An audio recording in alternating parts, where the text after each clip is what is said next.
The Xiaomi 11T is one of the latest phones in the 11T series from Xiaomi.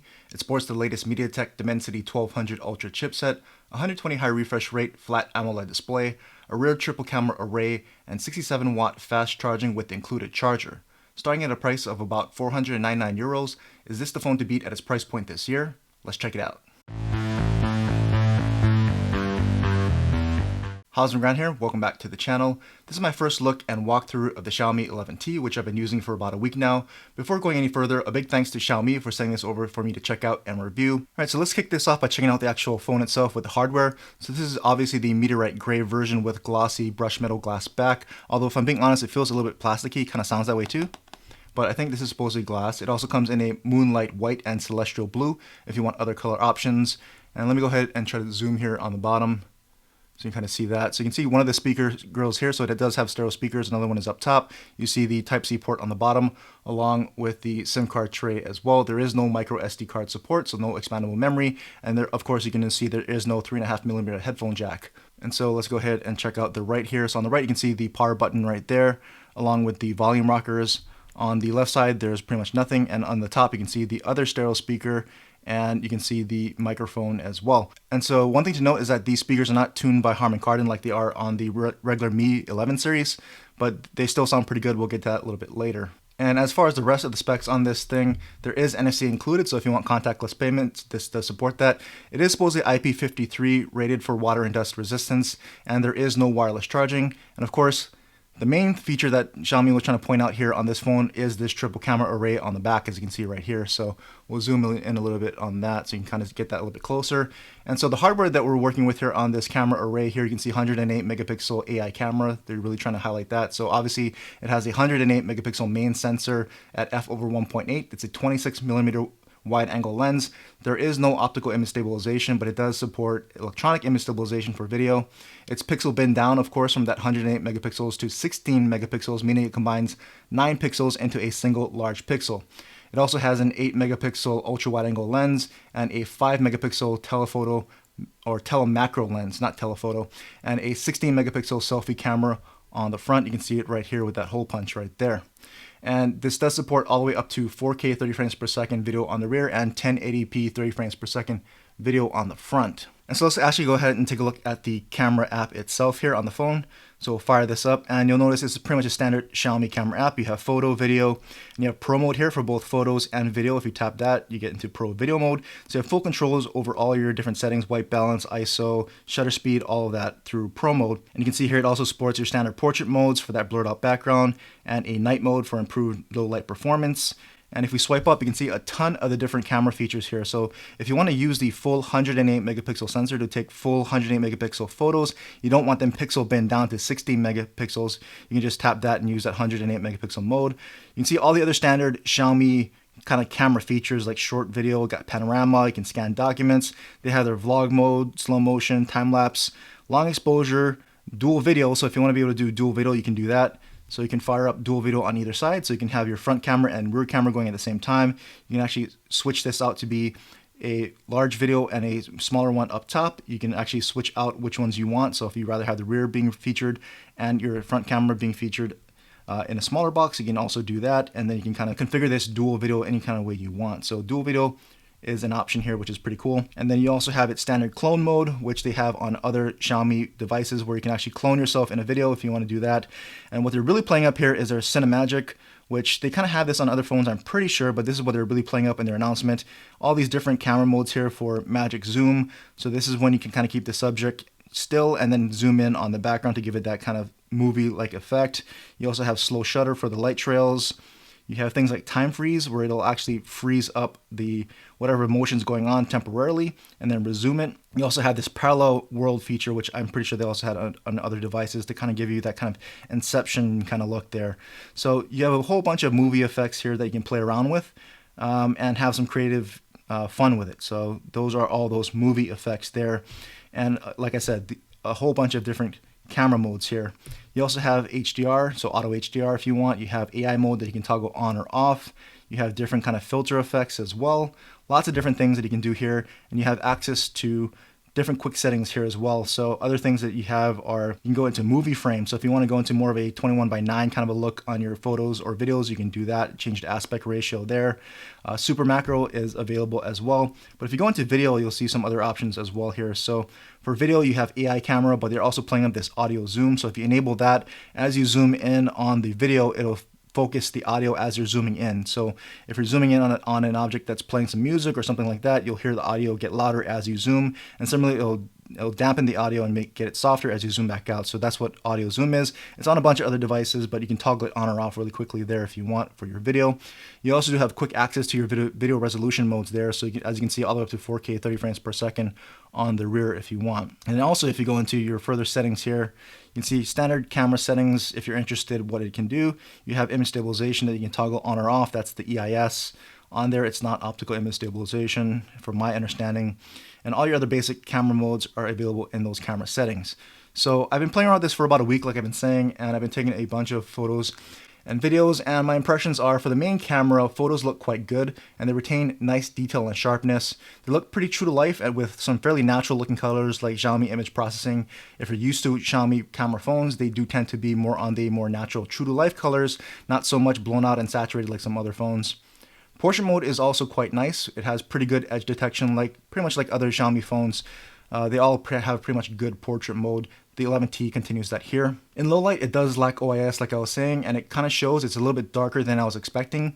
And this new MediaTek Dimensity 1200 Ultra chipset supposedly features a quicker night mode processing, and it really does. It doesn't take too long to process those night mode photos, but if you take a look, there's not much difference between the regular photo and the night mode photo from what I can see. And so maybe it's quicker on processing, but it might not be processing a whole lot just because I don't see a lot of that difference between regular and its night mode. As far as ultra wide angle camera performance, it's a fairly wide 120-degree field of view. It's not quite as wide as the Mi 11 or Mi 11 Ultra cameras, but it does look okay, and it's not quite the sharpest because it's only 8 megapixels, but it gets the job done. As far as the front selfie camera, it's not quite as good as I remember from the Mi 11 and 11 Ultra. It kind of overexposes the background light a little bit more than I want. That wasn't the case on the 11 or the 11 Ultra. Portrait mode is also quite nice on the front-facing camera. There's pretty good edge detection just like the rear. Low light performance is definitely above average. I was kind of impressed with that, just like the previous 11 series phones. Low light performance, even from the selfie shooter, is above average, looks pretty good. And other than camera, the other thing that Xiaomi was really playing up here in the 11T series is its battery life. So the 11T here comes with a 5000 mAh large capacity battery with 67 watt turbocharging with the included brick in the box. So it's actual true fast charging, 67 watts, none of this 18 watt, 25 watt fast charging.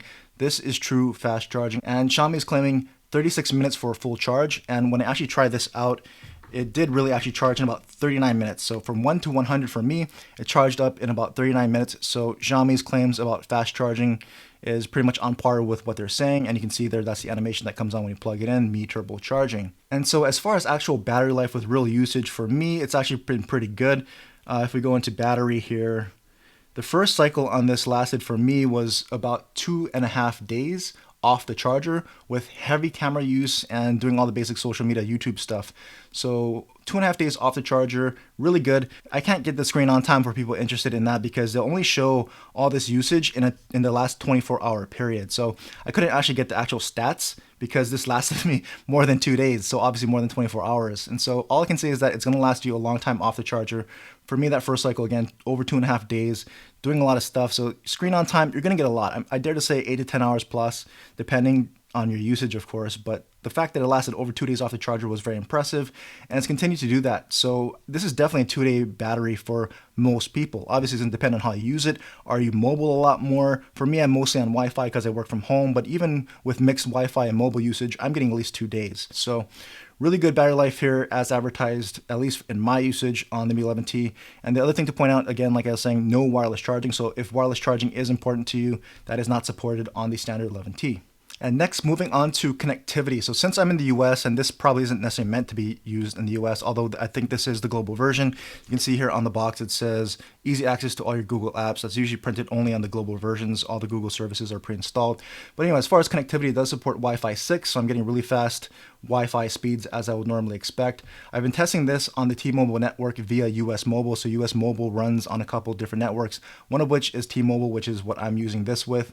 And this is supposed to get 5G, I'm not getting 5G on T-Mobile in my area, and T-Mobile does support 5G. I get it on other phones. So I'm not getting 5G on T-Mobile here with this particular phone. I didn't get it with the previous phones on the Mi 11 or Mi 11 Ultra either. So that's not really a surprise to me. But LTE speeds are pretty much on par with what I'm seeing with my other devices on LTE with T-Mobile. So as far as connectivity, that's not really a problem. Just note that I'm not getting 5G on T-Mobile, and that could be an issue for you as well. And now there is also support for Wi-Fi calling. So if you know Xiaomi phones, you can dial a code into your phone dialer that I'm probably putting up on screen right now if you're interested, to actually enable Wi-Fi calling. And so that once you put in that code into your dialer and you dial it, Wi-Fi calling is enabled. You can see here on the screenshot that I'm showing you, Wi-Fi calling will then be a setting that shows up in your connection preferences and your settings, and you can enable Wi-Fi calling. You can actually see here Wi-Fi calling is actually working on this phone. If I zoom in, you can see up here right there, voice over Wi-Fi. So Wi-Fi calling is enabled and does actually work here on this phone. So for folks with poor connectivity indoors and you're not getting the best wireless signal and you want to make some calls indoors, Wi-Fi calling can be enabled, and it definitely is supported here on the 11T. Now, moving on to this large display. It's a pretty big phone. It's a 6.67 inch AMOLED display that supports 120 Hz high refresh rate. It does have 480 Hz touch sampling as well. It's a full HD plus display, 2400 by 1080 resolution, so 1080p, 20:9 aspect ratio, and like Xiaomi was advertising, flat display, so no curves on the side. So if you don't like curved displays because you don't like potential false touches, although I think false touches on curved displays are kind of a thing of the past on quality curved displays, if you prefer it all flat, you don't want to deal with all that, that's what you're getting here. And so as you can see here, if we go into some display settings, you can see what this is dealing with. You can enable dark mode. We'll go to light mode so you can kind of see this, hopefully maybe a little bit easier, and we'll turn on the brightness. And so you see some of the display settings here, and we'll go into refresh rate. By default, it is on 60 Hertz. So you're going to want to go in here and enable your 120 Hertz refresh rate. So you only have 60 or 120 Hertz refresh rate options. There's no middle ground if you want to use 90 Hertz or something like that. It's only 60 or 120. That's what you get for refresh rate there. I just keep it on 120, and I'm still getting great battery life, like I'm saying, still over 2+ days, even with 120 Hertz refresh rate on. Like I was saying, it gets very bright. It's not the brightest panel, but you can see here it's too bright indoors there. I generally leave it at about 75-80% indoors, which is not the brightest, but it's still more than bright enough. Outdoor visibility is still very good. I don't really have a problem viewing this outdoors either. What's also really nice is that this does have double tap to wake and sleep. So from your lock screen, you can double tap to turn it on. You can see there, or double tap to turn the display off. So I do like that feature. Makes it nice and easy, especially with Face ID to get into your phone. If you don't want to feel for buttons or anything, you just double tap. Combination with Face ID, which is super fast, like you just saw, gets you straight into your phone. And so the other thing to note here is that there is no notification display. So if we go into display, there's no notification LED. So for those Android purists who want your notification LED blinking, you're not going to get that. But what you do have is you have always on display with a ton of options like all the other Xiaomi phones. So from here, you can do things like animation effects. So you can change the effect that shows up on your lock screen when a notification comes in. So you can have starlight, pulse, this blue, or you can just turn that on if you don't want your screen edges lighting up. But I kind of like that effect in place of a notification light. And you also have other customization option features as well. So again, you have raise to wake if you want to do that. I showed you double tap on and off, and you should be able to go into always on display and customize that. So if you want it on, you can enable that obviously, and you do a whole bunch of things with this. So you can put custom images on your always on display. You can put text here, which is the signature stuff. You can customize that text to be whatever you want it to be in different colors and different kind of alignments, all that stuff. So lots of customization options with that. You have clocks you can put on your always on display, both analog, digital, all these kind of kaleidoscope options. So tons of different customization options here, even with these custom backgrounds. So if you want to play around with your always on display and really make it yours, ton of options here on this phone. Moving on to software, this is running Android 11. So if we go into here and we hit About Phone, you can see here it's running MIUI 12.5.4. So that was an update that I got out of the box. It was running 12.5.0. Just a couple days ago, it was updated to 12.5.4 here. As you can see, no more updates coming in, I don't think. Nope. And then it is running Android 11 on the August security patch there. And there are some good customization options with MIUI 12.5. You've got a whole bunch of things around themes and wallpapers. So if you have themes here, you can go ahead and actually do all that stuff. If you want, you can pre-apply themes from the theme store. You have all the standard wallpapers here. And actually, if you want to go ahead and enable the super wallpapers that are advertised on MIUI 12.5. You go into your profile, tap wallpapers, and this is where you can locate the super wallpapers. So it's a little bit hidden, kind of an odd placement for this in the menu settings. So if you're not finding the super wallpapers, that's how you can get there. And all this is are kind of like animated live wallpapers on the back. So you know, this is what it kind of looks like, and you can see some of the motion and animation to it, kind of that effect. Clouds will be moving on your screen. Probably takes up a little bit more battery, so be aware of that. But because you have such a huge capacity battery, you're not going to take too much of a battery hit, at least from what I'm seeing. We've got a whole bunch of different options here on what this stuff looks like here, but I like that Snowy Peaks option the best. There are kind of more space kind of themes with Saturn here. That's what that looks like here. And of course you have Earth, and you have some Earth themes, and what all that stuff looks like here. And then lastly, you've got Red Planet, which is Mars, obviously. And this is what that effect kind of looks like. So super wallpapers is the big deal on MIUI 12.5. That's how you can get them if you're not finding it on your device. And other customization options in this software are in special features. So you have things around Game Turbo to kind of enhance gameplay, video toolbox. You do have access to floating windows. If you want to drag and drop those around, you can do that. Other things, you have second space. So if you want to go ahead and create a second private space with just certain apps and all that kind of stuff that you want to tuck away, you do have that option here.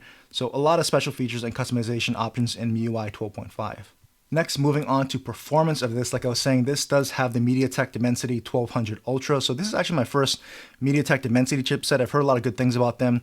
Obviously, MediaTek has rebranded and gone to this Dimensity concept because they want to get away from the stigma that they've had before around that their chipsets and processors aren't very good, not equal to what Qualcomm is doing with the Snapdragon series. But these Dimensity processors are getting a lot of good reviews. And so far, my time with the Dimensity 1200 Ultra, it's been fantastic. I don't really have a problem with it. Performance has been great. Everything kind of just flies around and is nice and zippy and smooth, especially with that coupled with the 120 Hz refresh rate display. Everything is very nice and smooth. That Dimensity 1200 is built on a 6nm process, so very close to the 5nm on the Snapdragon 888. All that means is that it's very tiny, means it's very efficient, and should also help with battery life. It sports a 3 GHz clock speed, so that's supposedly kind of one of the fastest clock speeds on the market if you care about stats like that. This particular model comes with 8 gigs, 128 gigs of RAM and storage. There also is a configuration with 8 gigs and 256 gigs of storage, which costs a little bit more.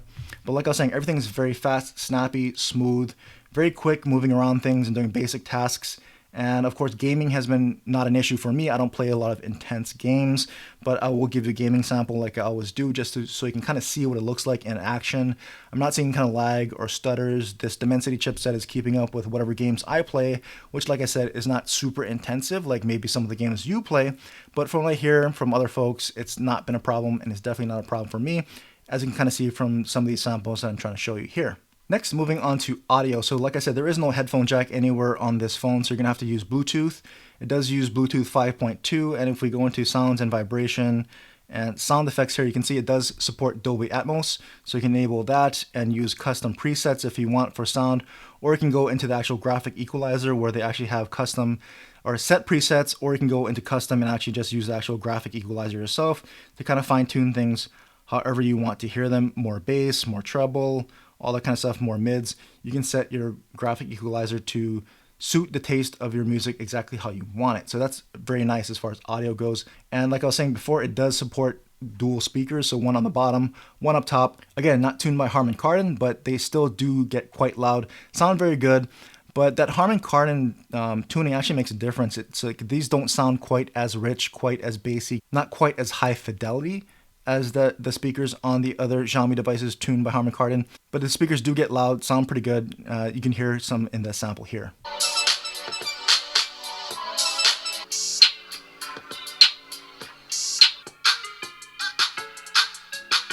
And so that's pretty much the Xiaomi 11T. You can see it here compared to the Xiaomi 11 Ultra with its ceramic back, but just from the size perspective, it's pretty much the same size. So it's a very big phone, this 11T, because this Ultra is quite large. You can see compared to the standard Mi 11 right here, which has that kind of nice matte glass back versus the shiny back here, but roughly the same size as well. So these are fairly large phones, but if you want to see how they compared as far as look and size to the standard Mi 11, the 11 Ultra, where the 11T kind of fits in on the lower end of the spectrum, that's kind of at least hardware-wise, what it looks like and how it compares to those two phones. But there you go, that's my walkthrough and about 1 week experience with the Xiaomi 11T, which has pretty much lived up to what I was be expecting out of this series phone here. I've had a lot of experience with Xiaomi devices. Obviously, you can see with the 11 series, with the standard 11 and the 11 Ultra. So I pretty much knew what to expect with this 11T, and it pretty much hit all my expectations. Xiaomi's claims on the camera, on the battery life have pretty much been on par. All of this has been pretty good for me so far in this 1 week. So really not a lot to complain about. So if you have any other questions that you want answered that maybe I didn't answer here, leave them in the comments. I'll try to answer what I can. And as always, thanks for watching.